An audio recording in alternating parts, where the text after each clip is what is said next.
வணக்கம். मैं हैदर अली सैयद आशीर्वाद से यूनाइटेड अंडर तमिल सेवा. Hey, I just had one quick question. Yes. So in the Tamil tradition, do y'all have an account for Lilith? Lilith, no, I don't know, but most of our tradition doesn't talk about Lilith. Yeah, Ruben sir is there. He will tell you. Yeah. Hello, brother. How are you? It's been a long time. Are you I'm Ben? good. I'm good, thank you. How you doing? I'm great. Yeah, just going on as usual. I'm just wondering, out of the blue, you brought up this Lilith topic. What made you think of that, of Lilith? Just curious. Well, I was just thinking about it one day because I was thinking about the accounts in Genesis, and then it just made me think out, made me think about you all, and I was just wondering in the Tamil tradition, um, do y'all have any account for Lilith? I was just curious. Okay. Even in Jewish tradition, it was never from the beginning, that is when Torah was written. But when they were in Babylon, they happened to see uh, that is Inanna, and the priestess. See, when they found this Gilgamesh epic, and there is a mention of priestess and all that. So when they were exposed to that, even then, when they were writing the Torah, because the idea of Torah is not to speak about that. But later, I think it was 14th or 15th century, the rabbinic scriptures, they started writing about Lilith and Samael. I think during that period only that it's especially the people who were practicing the Jewish occult, Kabbalah. So what they did is, from Torah, there are two different verses would be there. That is, they took it, I think probably I would say that, they've taken advantage of the two verses. That is, one is, when it is in Genesis, when it is narrated that, how God created the world, then it goes God created a man and woman. It says that, immediately after creation of God. Then other descriptions are there. Then from chapter 2, I think that, it talks about Adam, that how he was not, he couldn't find a mate compatible to him. Those mentions are there in chapter 2. Then it goes that, it says God put Abraham into sleep, and from his left bone, that left side chest bone, he created Lilith. I'm sorry, Eve.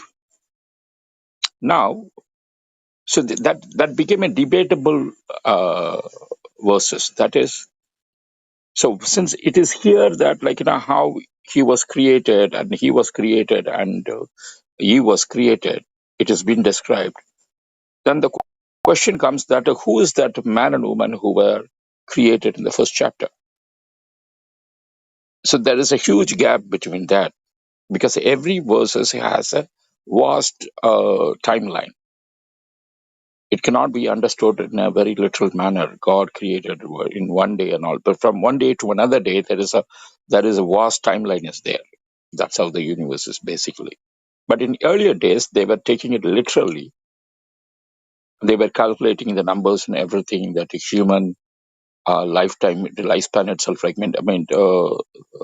itself, it is 9,000 years. All the thing happened. But this Lilith story came in.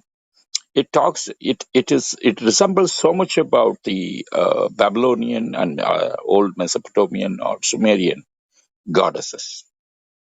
That is why Isaiah talks about it in his chapter. Every time he cursed Babylon, She calls her in one specific name. That is the one whose name is being removed from the book of life. So it is the views of uh, rabbis, the Jewish rabbis, about their culture. So it is all like gave so much of input.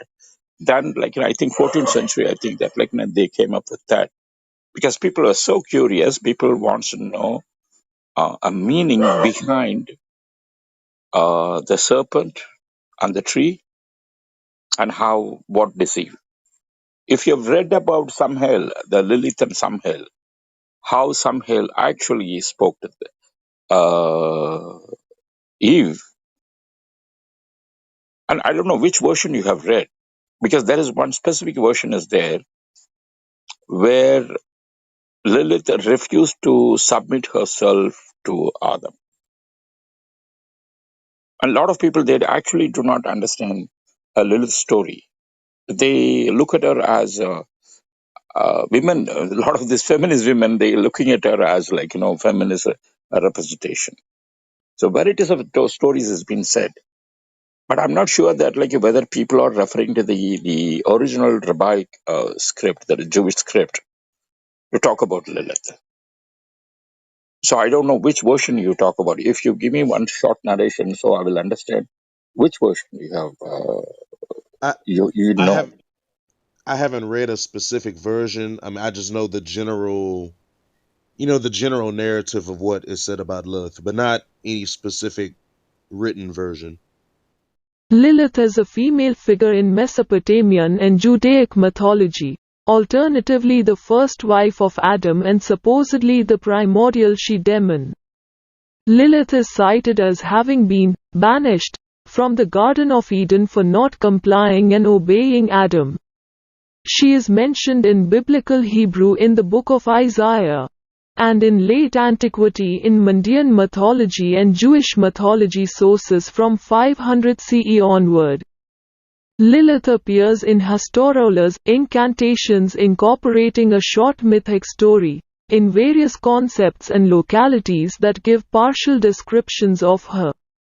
She is mentioned in the Babylonian Talmud, in the Book of Adam and Eve as Adam's first wife, and in the Zohar Leviticus 19a as a hot fiery female who first cohabited with man. So this was a brief mythology character created by people under Roth, which refers to bloodline of Cain in association with estrayed people from bloodline of Abraham. Remember, as bloodline of Abraham distorted their book and killed their messengers who came to remind about the straight path given by God to first Siddharsiva. One of the fictitious character inserted in Bible is of Lilith. What came before hen or egg? Remember, before the creation of Adam and earth, God created DNA, the blueprint of life. Remember, we human are three in one. God is one and only. How we human are three in one? We human are created for earthly material. We human have God's breath, the soul or God's particle. And finally we have DNA, the blueprint of life. Quran chapter 15 verse 29.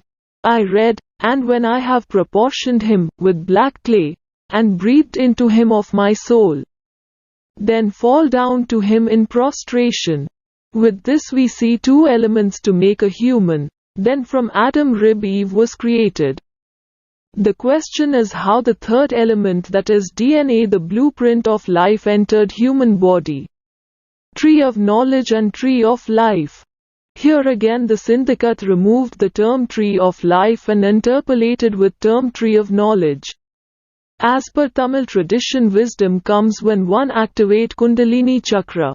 Kundalini Chakra, a process where one become image of God.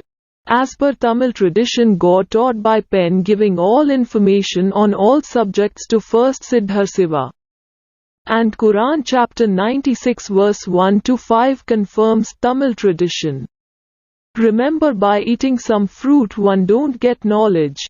So tree of knowledge is an interpolation to hide the Tamil tradition and its straight path given to first Siddharsiva. The story of Adam and Eve goes like this. Adam and Eve were in their teenage without hormones or DNA. They were in their heavenly dress and roaming in the garden. When Eve approached the tree of life, that is the DNA. Remember, Eve took a bite and later Adam had whole fruit. After eating the fruit from the tree of life, there was hormones change, so to explore the change happening on their individual body, Adam Eve removed the cloth. And this is how Adam Eve was sent to earth. And only after having fruit from tree of life, the third element, that is the DNA, become a part of human. We human are 3 in 1. And I have explained you how those 3 elements made a human. Torah Gospel distorted by the syndicate of bloodline of Abraham and bloodline of Cain. They distorted Torah Gospel to hide the Tamil history and thereof straight path Asivagam given to first Siddhasiva. Remember, as Eve took the first bite of the forbidden fruit from tree of life. That's why she get her puberty first, then the boy of same age. And remember, as Adam ate the whole fruit, that's why male have both X and Y chromosome. Beware of fake preachers talking about God and last day and giving salvation to their followers. Welcome back to straight path, God guided path called Asivagam, which given to first Siddharsiva. Vanakkam. Thank you.